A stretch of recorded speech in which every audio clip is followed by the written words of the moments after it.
Assalamualaikum warahmatullahi wabarakatuh. Perkenalkan, saya Fikrianto Erlatif dari Universitas Negeri Gorontalo, Fakultas Ilmu Sosial, jurusan Pendidikan Sejarah. Oke teman-teman, sebelum kita masuk pada materi inti, yakni mereview jurnal, maka terlebih dahulu saya memperkenalkan dulu Kampus Peradaban Kampus UNG, Universitas Negeri Gorontalo. Oke teman-teman, silakan menyaksikan.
Oke, jadi itulah profil Kampus Peradaban Universitas Negeri Gorontalo.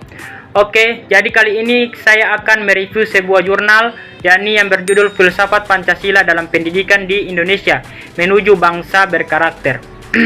Oke, nama jurnal ini yakni Jurnal Filsafat Indonesia. Terdapat di jurnal ini ada 8 halaman dan tahun terbit yakni tahun 2019. Penulis dari jurnal ini yakni Yoga Putra Sumedi. Oke, jadi saya mereview jurnal ini pada tanggal 6 Oktober tahun 2020. Nah, latar belakang dari jurnal ini, yakni Pancasila adalah dasar dan ideologi bangsa Indonesia yang mempunyai fungsi dalam kehidupan bangsa dan bernegara. Nah, sedangkan filsafat adalah berpikir secara mendalam dan sungguh-sungguh untuk mencari kebenaran. Maka filsafat pendidikan adalah pemikiran yang mendalam tentang pendidikan berdasarkan filsafat. Apabila kita hubungkan atau kita satukan antara filsafat dengan Pancasila, maka Pancasila merupakan pandangan hidup bangsa yang menjiwai dalam kehidupan sehari-hari. Karena itu sistem pendidikan nasional Indonesia wajar apabila dijiwai, didasari dan mencerminkan identitas Pancasila. Pancasila merupakan dasar pandangan hidup rakyat Indonesia yang di dalamnya memuat 5 dasar yang isinya merupakan jati diri bangsa Indonesia. Sila-sila dalam Pancasila menggambarkan tentang pedoman hidup berbangsa dan bernegara bagi manusia di Indonesia seluruhnya dan seutuhnya. Masuknya Pancasila sebagai suatu ideologi atau falsafah bangsa Indonesia tak lepas pula dari peran Bung Karno. Menurut Sutrisno tahun 2006, Pancasila adalah psikologis Gospel atau Weltanschauung yang diusulkan Bung Karno di depan sidang BPU PKI 1 Juni 1945 sebagai dasar negara Indonesia yang kemudian merdeka. Dan suatu masyarakat atau berbangsa menjadikan filsafat sebagai suatu pandangan hidup, yaitu merupakan asas dan pedoman yang melandasi semua aspek dan kehidupan bangsa tersebut tanpa terkecuali aspek pendidikan. Inti atau esensi sila-sila Pancasila meliputi yakni yang pertama, 1. Ketuhanan, yaitu sebagai kausa prima. Yang kedua, kemanusiaan, yaitu makhluk individu dan makhluk sosial. Yang ketiga, yakni kesatuan. yaitu kesatuan memiliki kepribadian sendiri. Yang keempat, kerakyatan, yaitu unsur mutlak negara harus bekerja sama dengan gotong royong. Dan yang kelima atau yang terakhir yakni keadilan, yaitu memberikan keadilan kepada diri sendiri dan orang lain yang menjadi haknya. Oke, tujuan dari penelitian ini yakni agar tercipta manusia yang cerdas, berperilaku baik, mampu hidup secara individu dan sosial, memenuhi hak dan kewajiban sebagai warga negara yang baik, serta beriman dan bertakwa kepada Tuhan Yang Maha Esa.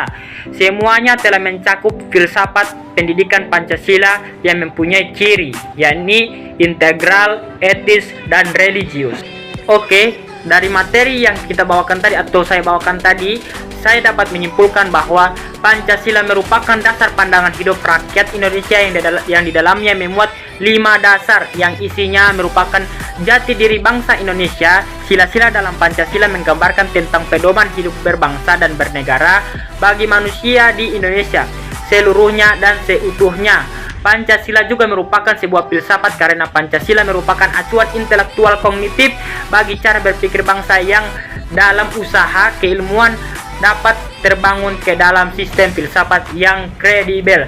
Oke teman-teman, jadi sekian dari saya tentang mereview jurnal kali ini. Jadi hanya itu yang bisa saya sampaikan. Wanubolo woluo kata latia mo ototala temengutata wolo mongodula angamila watia mohile maapu po opo data temengutato. Karena pada dasarnya kesempurnaan itu milik lo tak kawasa. Assalamualaikum warahmatullahi wabarakatuh.